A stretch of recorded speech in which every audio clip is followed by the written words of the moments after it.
नमस्कार दोस्तों, स्वागत है आप सभी का निष्काम एजुकेशन पर। आज की इस वीडियो में हम प्रयोगशाला परिचारक भर्ती परीक्षा 2023 के लिए भौतिकी पर 20 MCQ करने वाले हैं, जिसमें हमारा टॉपिक है कार्य, ऊर्जा एवं शक्ति। इसके साथ ही साथ हम तरल पर भी MCQ देखेंगे और इसके अलावा हम इसमें कुछ न्यूमेरिकल क्वेश्चंस भी देखेंगे। तो चलिए शुरू करते हैं, देखते हैं पहला क्वेश्चन क्या दिया गया है। पहला क्वेश्चन है, भौतिक विज्ञान में कार्य होना माना जाएगा जब ऑप्शन है किसी वस्तु पर बल लगाया जाए, या फिर वस्तु पर बल की दिशा में विस्थापन हो, या वस्तु में बल के विपरीत दिशा में विस्थापन हो, या फिर बल आरोपित हो लेकिन विस्थापन आवश्यक नहीं है। तो यहाँ देखिए, यहाँ पास भौतिक में कार्य का होना माना जाता है जब हम किसी वस्तु है इस पर बल लगाएंगे और बल की दिशा में इसमें विस्थापन उत्पन्न हो, तभी हम वहाँ पास कार्य का होना मानते हैं। तो ऑप्शन बी यहाँ पास करेक्ट आंसर है, वस्तु पर बल की दिशा में विस्थापन हो। इसके बाद अगला क्वेश्चन है, यदि किसी वस्तु पर बल लगाने से वस्तु बल के लंबवत, मतलब बल इधर लगा रहे हैं और विस्थापन इस तरफ हो रहा है, तब वहाँ पास कार्य पूछा जा रहा है। कार्य क्या होगा? क्या शून्य होगा, या फिर अधिकतम होगा, न्यूनतम होगा, या फिर इनमें से कोई नहीं होगा? तो शून्य होगा, क्योंकि देखिए कार्य मतलब क्या होता है? बल गुणित विस्थापन। और जब यह लंबवत होता है तो यहाँ पास F cos theta into D, मतलब डी क्या है? विस्थापन है, और ये cos थीटा क्या है? यहाँ पास जो एंगल बन रहा है, तो यहाँ पास कौन सा एंगल बन रहा है? 90 डिग्री। तो cos 90 का मतलब होता है 0, इसलिए पूरा पूरा वर्ग क्या हो जाएगा? यहाँ पास 0 हो जाएगा। इसके बाद अगला क्वेश्चन देखिए, अगला क्वेश्चन है, टरबाइन द्वारा विद्युत उत्पादन में किस ऊर्जा का रूपांतरण विद्युत ऊर्जा में होता है? क्या यांत्रिक ऊर्जा का, गतिज ऊर्जा, स्थितिज, या फिर रासायनिक ऊर्जा का? तो टरबाइन द्वारा स्थितिज ऊर्जा का प्रयोग होता है विद्युत ऊर्जा के उत्पादन में, जबकि यांत्रिक ऊर्जा किस में होता है? तो डायनेमो में यांत्रिक ऊर्जा से विद्युत ऊर्जा उत्पन्न होता है। गतिज ऊर्जा किस में होता है? पवन चक्की से। और रासायनिक ऊर्जा विद्युत सेल में होता है, बैटरीज में। इसके बाद अगला क्वेश्चन है, दो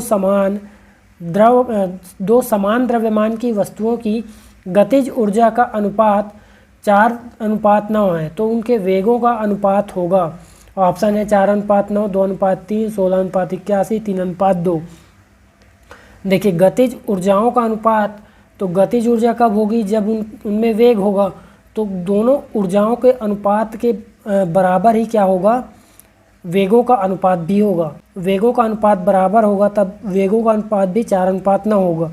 लेकिन यहाँ पास क्या होता है? अनुपात को डिवाइड कर देते हैं, तो 2:3 यहाँ पास सही आंसर हो जाएगा। अगर 2:3 ऑप्शन में ना होता तो हम इसको आंसर लेते, लेकिन अभी आंसर ऑप्शन बी सही है।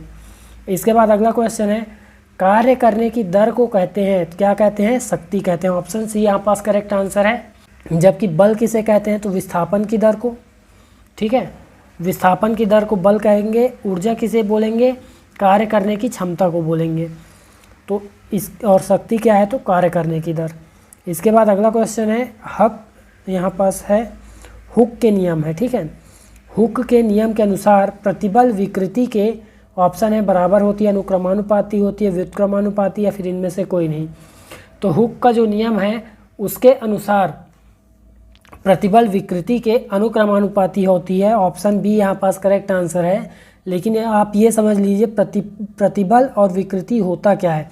तो प्रतिबल क्या होता है? स्ट्रेस, इसका इंग्लिश में बोलते हैं क्या? स्ट्रेस बोलेंगे। मतलब एकांक क्षेत्रफल पर, ये कोई वस्तु है, मान लीजिए यहाँ पास ये एक वस्तु है, इसके इस क्षेत्रफल पर लगने वाला प्रत्यानयन बल। प्रत्यानयन बल मतलब क्या होता है? यदि हम इसे इस तरफ खींचते हैं, दोनों तरफ, तो इस वस्तु को वापस इस तरफ खींचने का कार्य करता है एक बल, जो कि रबड़ में आपने देखा होगा, जब खींचते हैं तो हमारे लगाए गए बल के विपरीत एक बल कार्य करता है, उसी को हम बोलते हैं प्रत्यानयन बल। तो यही होता है स्ट्रेस या फिर प्रतिबल। तो प्रत्यानयन बल, लेकिन एकांक क्षेत्रफल पर कार्य करने वाला। और ऐसा ही विकृति क्या होता है? वस्तु के आकार में परिवर्तन, यही क्या कहलाता है? विकृति कहलाता है।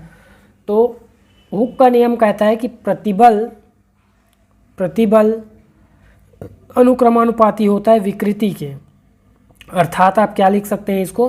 प्रतिबल बटा विकृति भी लिख सकते हैं, लेकिन बराबर में एक गुणांक आता है ई, इसे क्या बोलते हैं हम? प्रत्यास्थता गुणांक, प्रत्यास्थता गुणांक बोलते हैं। और अगर हम प्रतिबल को अनुदैर्ध्य प्रतिबल और विकृति को अनुदैर्ध्य विकृति लिखते हैं तो ये यंग प्रत्यास्थता गुणांक बन जाता है। तो इसके बाद अगला क्वेश्चन देखते हैं। अगला क्वेश्चन है, निम्न में से कौन सी घटना ससंजक बल का उदाहरण है? ससंजक बल मतलब क्या होता है कि एक ही वस्तु के अणुओं के बीच लगने वाला बल, एक ही पदार्थ के अणुओं के बीच लगने वाला आकर्षण बल क्या कहलाता है? ससंजक बल। जबकि दो अलग अलग पदार्थों के अणुओं के बीच लगने वाला आकर्षण बल क्या कहलाता है? असंजक बल कहलाता है। तो ससंजक बल यहाँ पास देखिए कौन सा होगा? ठोस पदार्थ की आकृति का निश्चित होना, बिल्कुल, क्योंकि ठोस पदार्थ क्या है, अणु क्या करते हैं? आपस में आकर्षण बल के द्वारा बंधे होते हैं, इसलिए उनकी आकृति क्या होती है? निश्चित होती है, बदलती नहीं रहती। इसलिए ऑप्शन ए करेक्ट आंसर नहीं है, लेकिन ससंजक बल का उदाहरण है।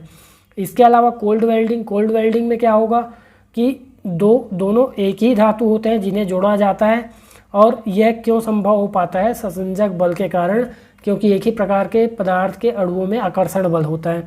इसके अलावा बर्तन का जल से भीग जाना, बर्तन के अणु और जल के अणु के बीच आकर्षण बल कार्य करेगा, उसे हम क्या बोलेंगे? असंजक बल। तो ऑप्शन सी यहाँ पास करेक्ट आंसर हो जाएगा। यहाँ पास यदि बर्तन से बर्तन चिपक जाए तो वहाँ पास क्या होगा? ससंजक बल, जो कि वेल्डिंग में हो जाता है।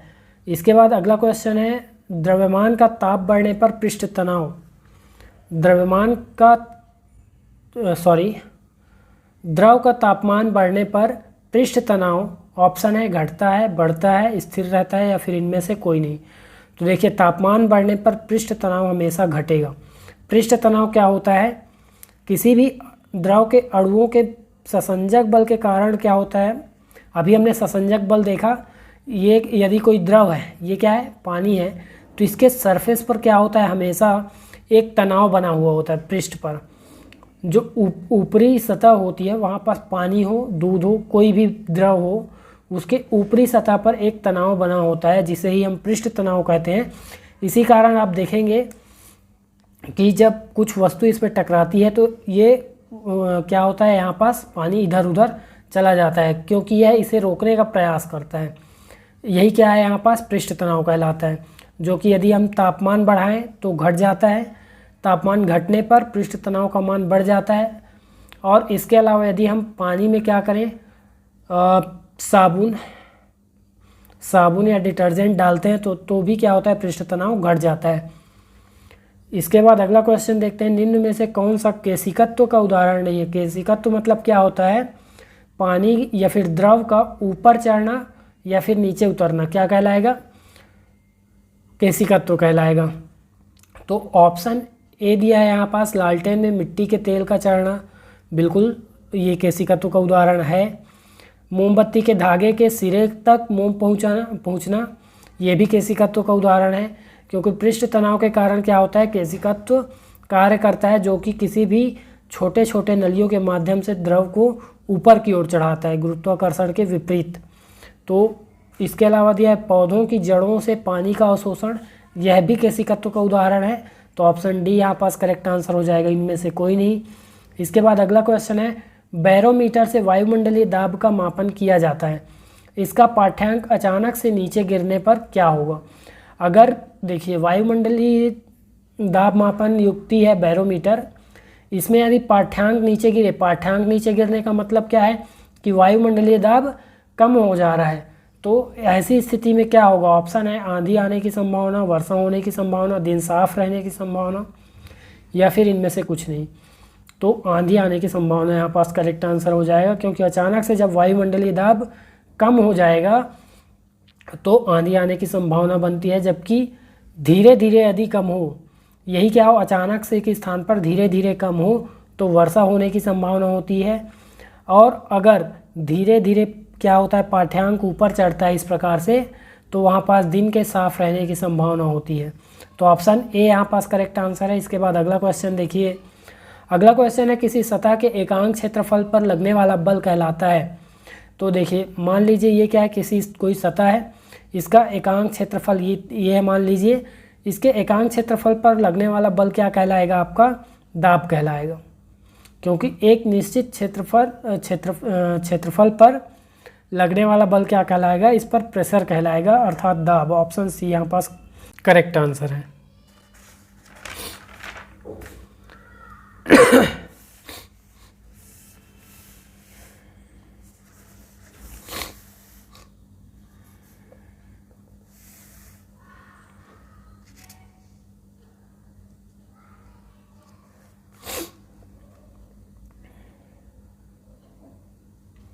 दाब को P से शो करेंगे और P के इक्वल में क्या होगा? बल बटा वह क्षेत्रफल। मतलब जितना, देखिए दाब क्या है यहाँ पास? बल के अनुक्रमानुपाती है और क्षेत्रफल के, ये क्षेत्रफल है, सॉरी ये क्षेत्रफल है नीचे में, क्षेत्रफल के व्युत्क्रमानुपाती होती है। अर्थात क्षेत्रफल जितना अधिक होगा दाब का मान उतना कम होगा, जबकि बल जितना अधिक होगा दाब का मान उतना ही ज़्यादा होगा। इसका एग्जाम्पल देख सकते हैं कि जब हम गुब्बारे को फोड़ते हैं तो उसके लिए सुई से उसे फोड़ना आसान होता है, जबकि पंजों से दबाकर फोड़ना कठिन होता है और नाखून से भी थोड़ा सा कठिन हो जाता है, जबकि सुई से फोड़ना उसे आसान होता है, क्योंकि सुई से अधिक दबाव पड़ता है क्षेत्रफल के हिसाब से। तो ये होता है दाब। इसके बाद अगला क्वेश्चन देखते हैं। अगला क्वेश्चन क्या है? श्यानता किसका गुण है? श्यानता मतलब क्या होता है?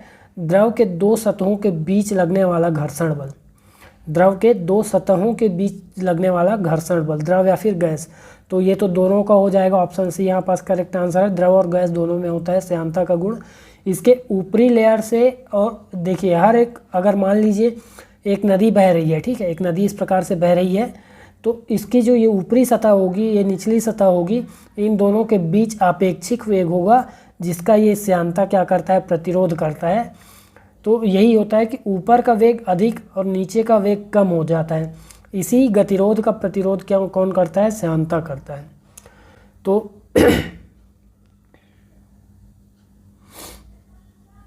ये गुण किस में होता है? द्रव और गैसों में होता है, ठोस में नहीं होता है, क्योंकि ठोस में इस प्रकार का आपेक्षिक गति नहीं होता है। अगर ये सतह एक निश्चित वेग से गति कर रही है तो उसी वेग से यह सतह भी गति करेगी। इसके बाद अगला क्वेश्चन है, धारा रेखी प्रवाह के अधिकतम वेग को कहते हैं क्रांतिक वेग, सीमांत वेग, उपर्युक्त दोनों, या फिर इनमें से कोई नहीं। तो अधिकतम वेग को हम कहेंगे क्रांतिक वेग। ऑप्शन ए यहाँ पास करेक्ट आंसर हो जाएगा। जबकि सीमांत वेग क्या है? जब कोई वस्तु किसी तरल में, जब कोई वस्तु क्या हो, किसी तरल में गिरती है तो प्रारंभ में उसका वेग, तरल मान लीजिए यहाँ पास है इस प्रकार से, और ये एक बॉल है जो इसमें गिरने वाला है। तो अगर ये क्या होगा? एक निश्चित वेग से यहाँ तक गिरेगा। इस देखिए एक निश्चित वेग से गिरते साथ क्या होगा? इसका वेग बढ़ेगा। क्यों? क्योंकि यहाँ पास गुरुत्वीय बल कार्य करेगा जो इसको नीचे आकर्षित करेगा। लेकिन इस द्रव का भी एक प्रतिबल होगा, मतलब एक विरोधी बल होगा जो इसे एक निश्चित वेग पर स्थिर कर देगा। अर्थात इसका वह वेग, वह अंतिम वेग जिससे यह नीचे गिरेगा। ये मान लीजिए 100 किलोमीटर 100 की स्पीड से नीचे गिर रहा है, तो ये लास्ट में क्या हो जाएगा? इसकी स्पीड 20 पर आकर अटक जाएगी और उसी वेग से ये नीचे गिरेगा। इसी को हम बोलेंगे सीमांत वेग। तो यहाँ पास तो करेक्ट आंसर क्रांतिक वेग है। इसके बाद अगला क्वेश्चन देखिए। अगला क्वेश्चन है, जब कोई द्रव धारा रेखीय गति करता है तो उसके मार्ग के प्रत्येक बिंदु पर उसके एकांक आयतन की कुल ऊर्जा शून्य होती है, अनंत होती है, अचर रहती है, परिवर्तित होते रहती है।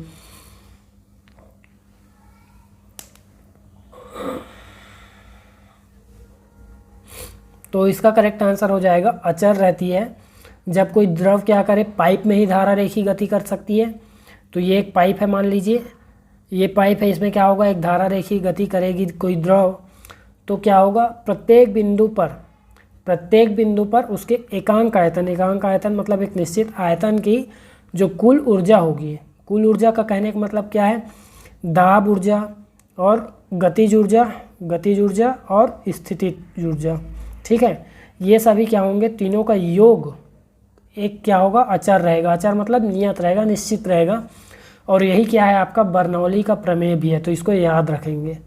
बर्नौली का प्रमेय भी है, यह सिद्धांत है। इसके बाद अगला क्वेश्चन देखिए, अगला क्वेश्चन है किसी पदार्थ का घनत्व उसके आयतन के, ऑप्शन है अनुक्रमानुपाती, व्युत्क्रमानुपाती, बराबर या फिर आधा होता है। करेक्ट आंसर हो जाएगा, घनत्व क्या होता है, किसी भी पदार्थ की क्या होता है, पदार्थ की सघनता को हम घनत्व बोलते हैं, सघनता को घनत्व बोलेंगे। तो जितना आयतन फैलेगा उतना ही घनत्व कम होगा, इसका मतलब व्युत्क्रमानुपाती, ऑप्शन बी यहाँ पास करेक्ट आंसर है। जबकि जितना क्षेत्रफल आयतन कम होगा उतना ही क्या होगा, घनत्व बढ़ेगा। और द्रव्यमान के क्या होता है, अनुक्रमानुपाती होता है, द्रव्यमान बढ़ेगा तो घनत्व बढ़ेगा। इसके बाद अगला क्वेश्चन देखिए, अगला क्वेश्चन है भाप इंजन के आविष्कारक कौन है। ऑप्शन है James Watt, Michael Faraday, Galileo, सोल्स। तो इसका करेक्ट आंसर हो जाएगा जेम्स वाट भाप इंजन के आविष्कारक हैं। इसके अलावा माइकल फेराडे किसके आविष्कारक हैं, तो डायनेमो के आविष्कारक हैं, गैलीलियो दूरबीन के आविष्कारक, और सोल्स टाइपराइटर के आविष्कारक हैं।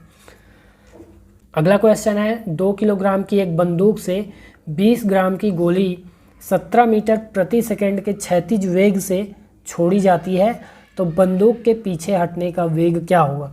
तो यहाँ पास हम क्या करेंगे, संवेग संरक्षण का नियम लगाएंगे। पिछले वीडियो में हमने पढ़ चुका है इसको और जान चुका है अच्छे से। तो संवेग संरक्षण का नियम लगाएंगे। संवेग संरक्षण का मतलब क्या होता है कि जो प्रारंभिक संवेग है वही अंतिम भी होगा, अर्थात किसी भी वस्तु का संवेग प्रारंभ में और अंत में क्या होता है, एक समान होता है। इसे ही बोलते हैं संवेग संरक्षण का नियम। और संवेग मतलब क्या होता है, द्रव्यमान गुणा वेग, ये क्या कहलाता है, संवेग कहलाता है। तो पहले वस्तु का वेग दिया है अपने कितना दिया है, 2 किलोग्राम, जबकि उसका प्रारंभिक वेग कितना है, इस बंदूक का प्रारंभिक वेग कितना है, 0, तो 0 हो जाएगा ये। और 20 ग्राम की गोली है तो इसका मतलब 0.020 kg आ जाएगा। और इस गोली का प्रारंभिक वेग कितना है, इसका भी प्रारंभिक वेग 0 है। तो कुल मिलाकर एक तरफ का वेग इसका क्या हो गया, प्रारंभिक जो संवेग है वह 0 हो गया। तो इसका मतलब अंतिम संवेग भी 0 होना चाहिए। तो इसी से क्या करेंगे, हम वेग का मान निकाल लेंगे। तो देखिए अंतिम संवेग भी 0 होना चाहिए, लेकिन अंतिम संवेग कैसे निकालेंगे, यहाँ पास अंतिम में देखिए वस्तु का वजन है 2 किलोग्राम, लेकिन बंदूक का क्या अंतिम वेग कितना है वही निकालना है, क्योंकि पीछे हटने का वेग पूछा है। बंदूक क्या करेगी, पीछे हटेगी, अंत में इसमें वेग आ जाएगा, जबकि प्रारंभ में स्थिर है। तो यही हमको ज्ञात करना है। तो 2v1 लिख देते हैं, जबकि गोली का अंतिम वेग कितना है, तो 100 मीटर प्रति सेकंड है। तो 100 मीटर प्रति सेकंड को हम 20 से मल्टीप्लाई कर देंगे, 20 ग्राम से। तो प्लस करेंगे यहाँ पास 0.020, ये तो वजन हो गया, और इसमें वेग कितना है, तो 100 का। और तो कुल मिलाकर कितना आ गया, 2v1 प्लस 2 आ जाएगा, 2v1 प्लस 2 आ जाएगा, 2.0 या फिर 2 लिख सकते हैं इसको। तो ये आपका क्या है, अंतिम में संवेग बता रहा है, ठीक है।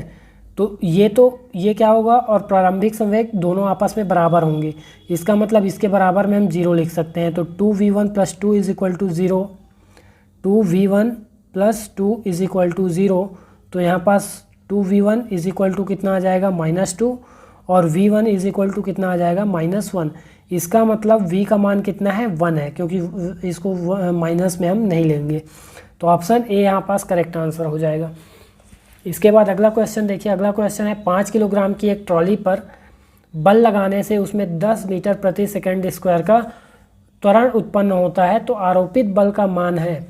तो देखिए बल का मान निकालने के लिए आपको क्या करना पड़ेगा, पिछले वीडियो में हमने बताया कि बल बराबर क्या होता है, m × a होता है, मतलब किसी वस्तु का द्रव्यमान और उसके त्वरण का गुणनफल ही बल के बराबर होता है। यहाँ पास क्या है, द्रव्यमान कितना है, 5 है, और त्वरण कितना उत्पन्न हुआ है, 10, तो दोनों का गुणनफल है यानी 50 न्यूटन। ऑप्शन सी यहाँ पास करेक्ट आंसर हो जाएगा।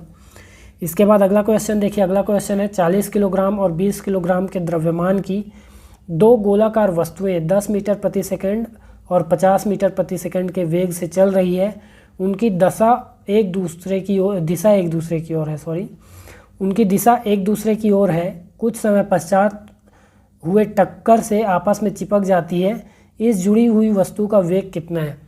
तो ये दो वस्तुएं हैं, एक दूसरे की दिशा में ये गति कर रही हैं। ये दोनों जब एक दूसरे की ओर गति कर रही हैं, एक 10 के वेग से और एक 50 मीटर प्रति सेकंड के वेग से, तो जब वस्तुएं टकराती हैं तो देखिए आपस में दोनों तो प्लस नहीं होंगे, एक को हमको माइनस में रखना होगा, और यहाँ पास टकराने के बाद ये वाला वेग आपका इस तरफ चला जाएगा। तो उसी को पूछा है कि इस जुड़ी हुई वस्तु का वेग कितना है। तो यहाँ भी हम क्या करेंगे, संवेग संरक्षण का नियम लगाएंगे। देखिए इसमें जुड़ी हुई वस्तु का द्रव्यमान कितना होगा, m1 + m2 इतना होगा, और उसका वेग कितना होगा, तो वेग ही हमें ज्ञात करना है, तो v लिख देते हैं।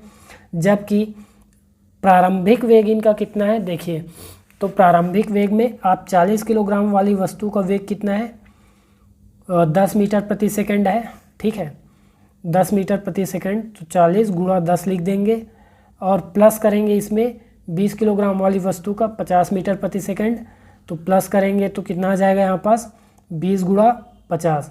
तो अब देखिए यहाँ पास क्या हो जाएगा, 40 धाम यहाँ पास 400 और यहाँ पास 1000।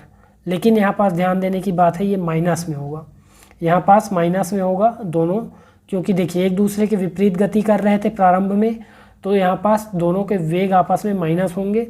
तो यहाँ पास कितना आ जाएगा, -600 आ जाएगा। और m1 m2 का टोटल कितना हो जाएगा, यहाँ पास 60v, क्योंकि 40 और ये 20, 60 हुआ, तो 60v का वैल्यू अब निकाल लेंगे, 60 से डिवाइड करेंगे 600 को, तो 10 आ जाएगा माइनस में, और वेग को हम माइनस में नहीं लेंगे, इसलिए ऑप्शन ए यहाँ पास करेक्ट आंसर हो जाएगा, 10 मीटर प्रति सेकंड। इसके बाद अगला क्वेश्चन देखिए, यदि किसी वस्तु पर 10 न्यूटन का बल लगाने से उसका विस्थापन 5 मीटर होता है, तो किए गए कार्य का मान होगा। ऑप्शन है 2 जूल, 0.5 जूल, 50 जूल या 500 जूल। तो देखिए अभी हमने क्या देखा, कार्य का फॉर्मूला देखे, अभी हमने कुछ देर पहले देखा। तो कार्य का फॉर्मूला क्या होता है, बल गुणित विस्थापन, F × D। कुछ क्वेश्चन पहले ही देखा था हमने। तो बल कितना है यहाँ पास 10 गुणा, और विस्थापन कितना है 5, तो कितना आ जाएगा, ऑप्शन सी यहाँ पास करेक्ट आंसर हो जाएगा।